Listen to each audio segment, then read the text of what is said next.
Hi, it's Mary Furby from Mary Leaf Makes. Today in this video I'm going to be talking all about the supplies that I use in embroidery and what I recommend and what brands I recommend so that when you head to the craft store to get supplies for your embroidery project that you know what to look for, because I know that shopping and starting a project can be the hardest part of anything.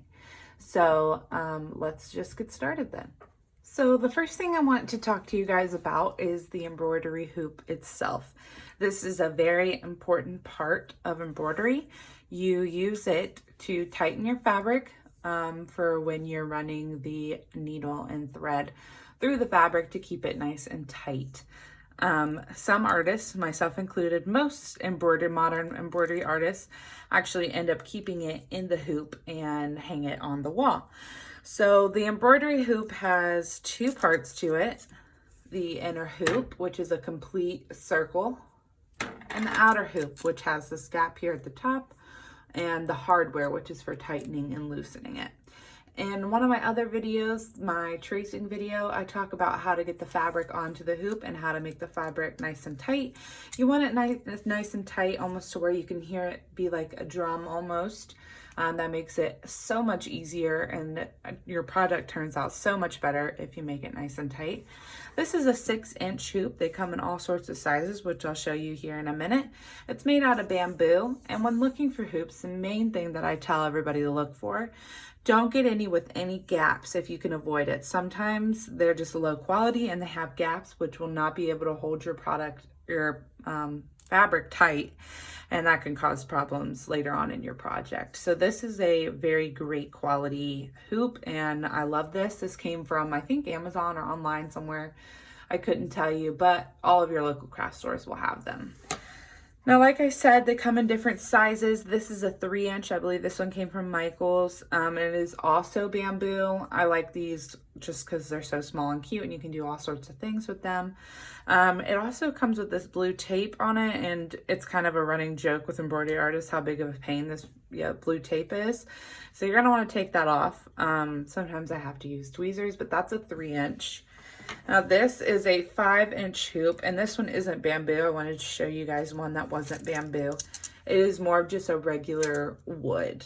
I don't know if you can tell. Usually these are a little bit lighter, and sometimes these are better quality than the bamboo because the bamboo tends to warp a good bit, much like this 5-inch hoop. I don't know if you guys can tell very good, but it has a huge gap here. And so I don't know if I'll ever use this, but there's the potential that I will.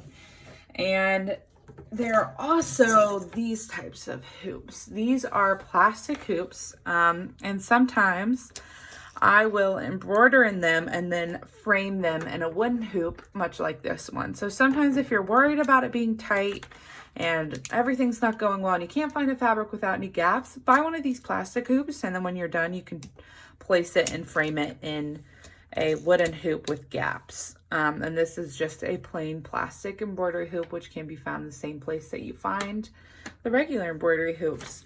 They come in all sorts of sizes, usually starting at 3 inches and can go up all the way to 14. So it really just depends. 6-inch seems to be, this is the 6-inch one, tends to be about the average that most people buy, and it's what I use the most. 4 inches are also really awesome, and then the biggest I usually do is like 9 or 10. So I hope this helps with your embroidery hoop questions, because I know it can seem overwhelming. Most of my patterns will use a 6-inch hoop.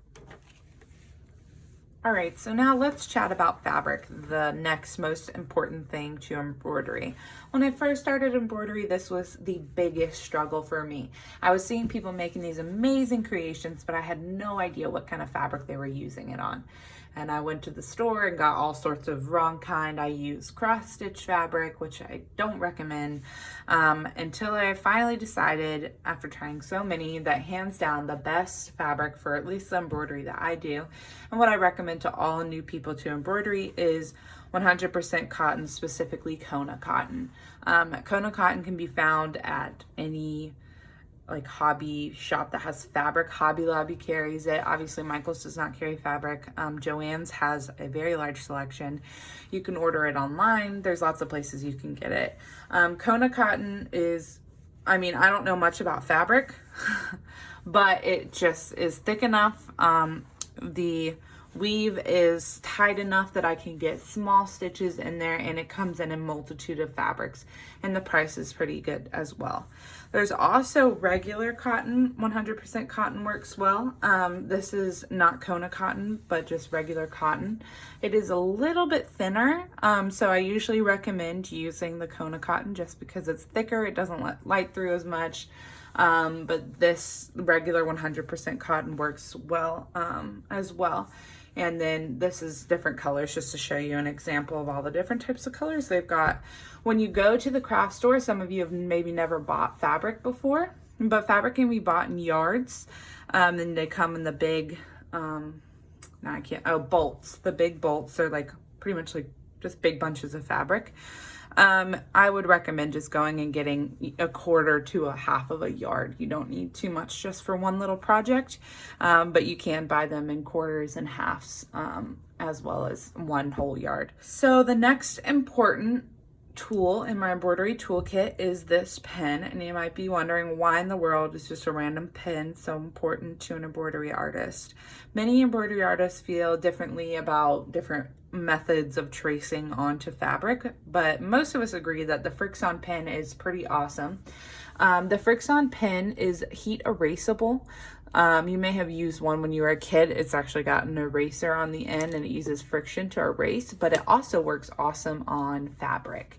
So you can mark and draw on a fabric and trace a design and not have to worry about, you know, trying to figure out where stuff is going and kind of eyeballing it. This will give you exactly what you need to trace and then to go about your embroidery on top of it.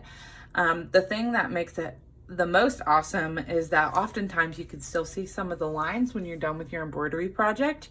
And if you just take a hair dryer or run an iron over the top of it, add some sort of heat to it, it will disappear, which is really awesome if you make mistakes or if you go outside the lines or inside the lines or whatever it might be. So at the end of every project, I just go over my embroidery hoop either with a hot iron or a hair dryer, whatever I have. Just make sure you don't catch anything on fire. These can be found at Staples and Walmart and any place like that. Frixion pen. And this is the clicky version. They have kinds with caps and that go like that.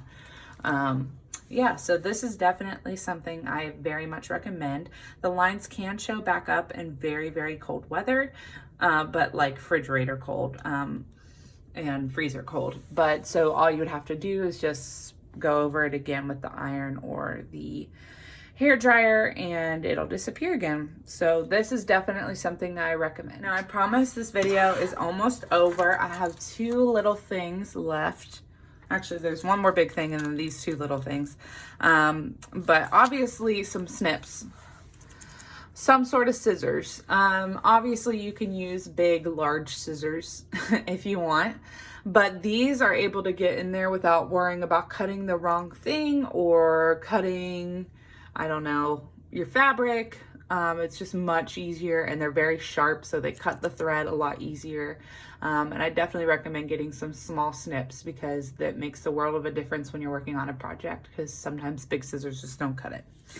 And then of course you need needles. This is the bread and butter of embroidery in any sort of sewing project. These came from Hobby Lobby. You can see they're only $2. They're pretty cheap. These last me a long time. They're embroidery cool needles, so that's what they're used for. This is sizes 1 through 5. They come in different sizes. I think that 1 through 5 is plenty big enough. And sometimes I don't think they're small enough.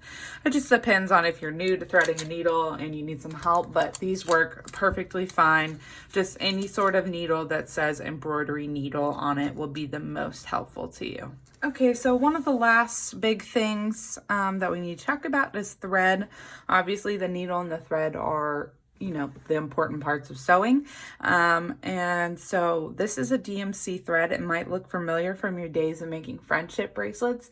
I recommend not buying off-brand and buying DMC or higher quality thread that can be found at local stores, but DMC is usually, you know, the best you can find at the big craft stores like Hobby Lobby and Michael's. DMC is kind of like the big name in embroidery and what most embroidery artists use. It's pretty high quality. It won't get all gross on your fabric or anything like that, and it comes in many colors. This one is 730, so they come with a number, and in my patterns you can see where I put the number so that you can easily find the color that I'm referencing. And you just take off these little guys. Now, the big thing with embroidery thread that sometimes is hard for people to understand is that this is one strand of DMC thread. In it, there are 6 smaller strands. Let's see if I can show it to you guys, some of these smaller strands. I don't know if you guys can tell, but there's 6 smaller strands. Now, some artists only use one little tiny strand of DMC. Some artists use the whole 6. I usually vary between 2 and 3, and I'm going to show you how to split it so that you can learn a little bit of an easier way. So we're going to go ahead and cut a little piece that we want with our snips and set that off to the side. Now, usually start somewhere in the middle and separate it instead of starting at the end, because that can cause knots. So I've got 3 and 3. Now I'm just going to run my finger and run my finger that way. And now I have 2 sets of 3 strand of DMC floss. And now I will use just one of these at a time. So when I call for 3 strands of DMC floss, I'm not saying get 3 of these and put them together. I just mean split one strand into 3. So I hope this all helps you guys and that you've learned a whole bunch. Please let me know if you have any questions or any suggestions for other types of supplies you might need. Obviously, there's 100 different ways to do embroidery, but I hope that this helped you at least figure out where to get started and not get lost in the craft store. Please let me know if you have any questions. Thank you.